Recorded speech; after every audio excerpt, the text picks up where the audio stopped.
ইলিয়াস আলী কোথায়? ইলিয়াসকে হত্যা করা হয়েছে, হত্যা করে এই ধলেশ্বরী নদীতে ফেলে দেওয়া হয়েছে। কোথায় আছেন ইলিয়াস আলী?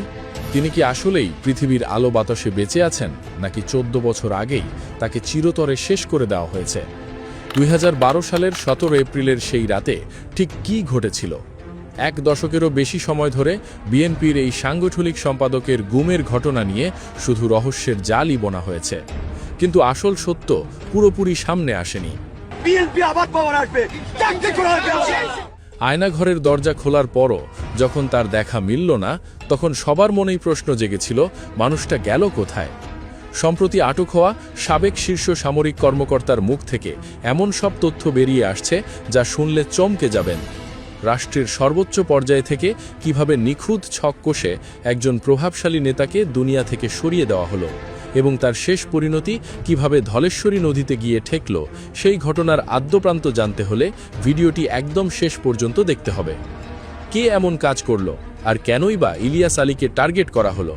এই প্রশ্নের উত্তর খোঁজার জন্য একটু পেছনে তাকানো প্রয়োজন। সিলেট জেলার বিশ্বনাথ উপজেলার রামধানায় 1961 সালের 1 জানুয়ারি জন্ম নেওয়া এই মানুষটি সাধারণ কোনো রাজনীতিবিদ ছিলেন না। ছোটবেলায় মায়ের কাছে কোরআন শিক্ষা দিয়ে যার হাতে খড়ি, সেই মানুষটি ঢাকা বিশ্ববিদ্যালয়ে ফিন্যান্স নিয়ে পড়ার সময় হয়ে ওঠেন এক প্রতিবাদী চরিত্র। কবি জসিমউদ্দিন হলে থেকে ছাত্র রাজনীতির পাঠ নেওয়া ইলিয়াস 80-র দশকে এরশাদ বিরোধী ছাত্র আন্দোলনে এমনভাবে জড়িয়ে পড়েন যে 1987 সালে তাকে বিশ্ববিদ্যালয় থেকেই বহিষ্কার করা হয়। সেই ছাত্রনেতা সময়ের স্রোতে হয়ে ওঠেন সিলেটে বিএনপির এক অপ্রতিদ্বন্দ্বী মুখ। কিন্তু সরকারের চোখের বালি তিনি হলেন কিভাবে? আসল কারণটা ছিল টিপাইমুখ বাঁধ আর ট্রানজিট চুক্তি। ভারত যখন বারাক নদীর ওপর এই বাঁধ তৈরির পায়তারা করছিল, তখন বৃহত্তর সিলেটের পরিবেশ ও অস্তিত্ব মারাত্মক হুমকির মুখে পড়ে। এই বাঁধের বিরুদ্ধে যেন আস্ত একটা পাহাড় হয়ে দাঁড়িয়েছিলেন ইলিয়াস আলী।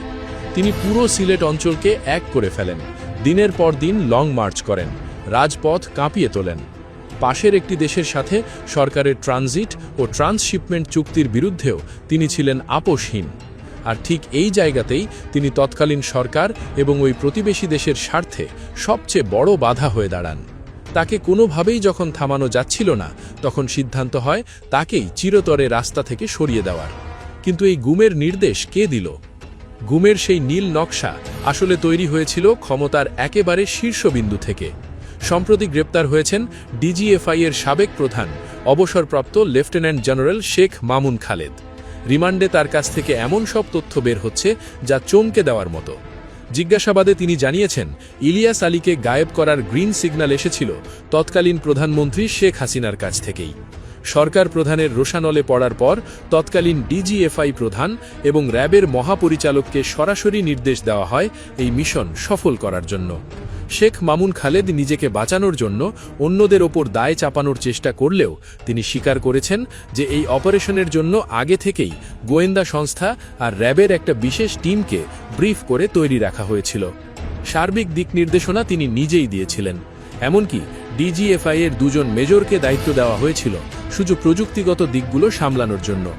আর মাঠ পর্যায়ে এই পুরো গুম মিশনটার নেতৃত্ব দিয়েছিলেন সেই সময়ের আলোচিত কর্মকর্তা অবসরপ্রাপ্ত মেজর জেনারেল জিয়াউল হাসান। অপারেশনের আগে এবং পরে সরকার প্রধানের সাথে জিয়াউল হাসানের সরাসরি কথা হয়েছিল বলেও গোয়েন্দারা জানতে পেরেছেন। সব তো প্রস্তুত, কিন্তু শিকারকে ফাঁদে ফেরা হলো কিভাবে? সালটা 2012, 17 এপ্রিলের রাত। সেদিনই সিলেট থেকে ঢাকায় ফিরেছেন ইলিয়াস আলী। সন্ধ্যার পর দলীয় নেতাকর্মীদের সাথে একটা গুরুত্বপূর্ণ মিটিং করতে তিনি গিয়েছিলেন তৎকালীন শেরাটন হোটেলে। তিনি ঘুণক্ষরেও টের পাননি জিয়াউল হাসানের তৈরি করা ডেথ স্কোয়াডের শকুনের চোখ সারাক্ষণ তার ওপরই আটকে আছে। মিটিং চলাকালেও ওই স্কোয়াডের একজন সদস্য প্রতিনিয়ত জিয়াউল হাসানকে ইলিয়াস আলীর প্রতিটা গতিবিধির আপডেট দিচ্ছিল। রাত তখন আনুমানিক 11টা। মিটিং শেষে সবার কাছ থেকে বিদায় নিয়ে নিজের ব্যক্তিগত গাড়িতে ওঠেন তিনি। ড্রাইভিং সিটে ছিলেন তার বিশ্বস্ত গাড়ি চালক আনসার আলী। গাড়ি ছুটে চলছিল বাসার দিকে। মহাখালী পৌঁছানো মাত্রই ঘাতক টিমের রাডার পুরোপুরি লক হয়ে যায় তাদের টার্গেটের উপর। নিঃশব্দে তারা ইলিয়াস আলীর গাড়ির পিছু নিতে শুরু করে। গাড়িটি যখন মহাখালী পার হয়ে বনানীর 2 নম্বর রোডের সাউথ পয়েন্ট স্কুলের কাছাকাছি পৌঁছায়, ঠিক তখনই ঘটে সেই সিনেম্যাটিক অ্যাটাক। অস্ত্রে সজ্জিত সাদা পোশাকধারী বেশ কয়েকজন লোক দুটো মাইক্রোবাস নিয়ে এসে আচমকা ইলিয়াস আলীর গাড়ির গতিরোধ করে। কিছু বুঝে ওঠার আগেই ইলিয়াস আলী এবং তার চালক আনসার আলীকে জোর করে গাড়ি থেকে টেনে হিঁচড়ে বের করে মাইক্রোবাসে তুলে নেওয়া হয়। রাস্তার ওপর পড়ে থাকে শুধু তাদের ফাঁকা গাড়িটা, যা পরে বনানী থানা পুলিশ মাঝরাতে উদ্ধার করে। বনানীর রাস্তা থেকে তুলে সোজা তাদের নিয়ে যাওয়া হয় র‍্যাব 1-এর সদর দপ্তরে। রিমান্ডে পাওয়া তথ্য অনুযায়ী ইলিয়াস আলীকে সেখানে আটক রেখে মারধর করা হয়। তদন্ত সংশ্লিষ্টরা জানতে পেরেছেন 17 এপ্রিল থেকে 20 এপ্রিলের মাঝামাঝি কোনো এক রাতে ইলিয়াস আলীকে হত্যা করা হয়। কোনো প্রমাণ যেন না থাকে সেজন্য তার দেহ নিয়ে যাওয়া হয় ধলেশ্বরী নদীতে। রাতের আধারে সেই নদীতে ভাসিয়ে দেওয়া হয় এই রাজনীতিবিদের। কিন্তু সরকারের প্রতারণার নাটক তখনও শেষ হয়নি। 21 এপ্রিল ইলিয়াস আলীর স্ত্রী ঢাকা বিশ্ববিদ্যালয়ের deputy registrar Tahsina Rushdie Luna তার সন্তানদের নিয়ে ছুটে গিয়েছিলেন শেখ হাসিনার কাছে। তার বড় ছেলে ব্যারিস্টারি পড়ছিল, ছোট ছেলে এবং মেয়ে তখন অনেক ছোট। চোখের পানি নিয়ে স্বামীর সন্ধান চাইছিলেন লুনা। সরকার প্রধান তাকে সান্ত্বনাও দিয়েছিলেন, কিন্তু ভেতরে ভেতরে চলছিল অন্য কিছু। গোয়েন্দাদের তথ্য বলছে সেই সাক্ষাতের পরপরই শেখ হাসিনা ফোন করেছিলেন জিয়াউল হাসানকে, আর সেই ফোনেই ইলিয়াস আলীকে চূড়ান্তভাবে গায়েব করে দেওয়ার ইঙ্গিত দেওয়া হয়। এরপর শুরু হয় আইনি নাটক। স্ত্রীর রিট আবেদনের পর হাইকোর্ট যখন জবাব চাইল, তখন র‍্যাব, সিআইডি, পুলিশ, এসবি এবং বনানী থানা রিপোর্ট জমা দিয়ে বলল যে ইলিয়াস আলী তাদের কাছে নেই এবং তারা তাকে আটক করেনি। মানুষের চোখ ফাঁকি দেওয়ার জন্য গাজীপুরের পুবাইল সহ বিভিন্ন জায়গায় র‍্যাব এবং পুলিশের যৌথ নাটকীয় উদ্ধার অভিযান চালানো হয়। বনানী থানা পুলিশ তো একের পর এক 25টি তদন্ত প্রতিবেদন জমা দিয়ে আদালতকে রীতিমতো বোকা বানিয়েছে।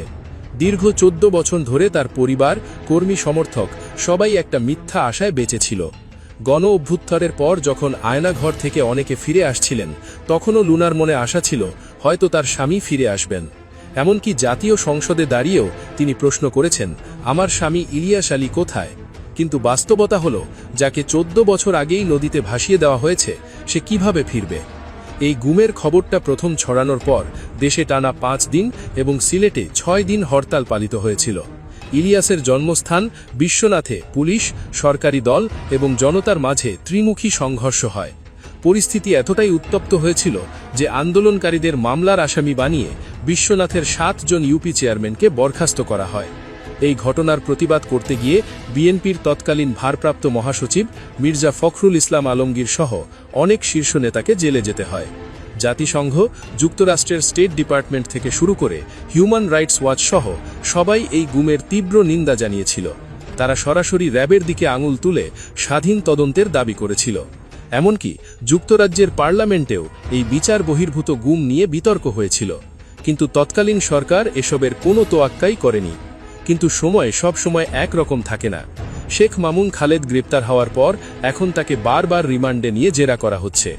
এই গুমের সাথে জড়িত র‍্যাব ও ডিজিএফআই এর সব সদস্যকে এখন কড়া নজরদারিতে রাখা হয়েছে।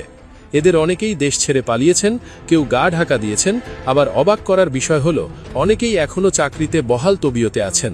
তবে জাল গুটিয়ে আনা হচ্ছে। 14 বছর ধরে যে সত্য ধাপাচাপা দিয়ে রাখা হয়েছিল, আজ তা পুরোপুরি উন্মোচিত। সময়ের সাথে সাথে হয়তো আরও অনেক রাঘব বোয়ালের নাম বেরিয়ে আসবে। তবে ইলিয়াস আলীর এই ঘটনা নিয়ে আপনাদের কি মতামত? আপনার মন্তব্য জানিয়ে দিন আমাদের কমেন্ট সেকশনে।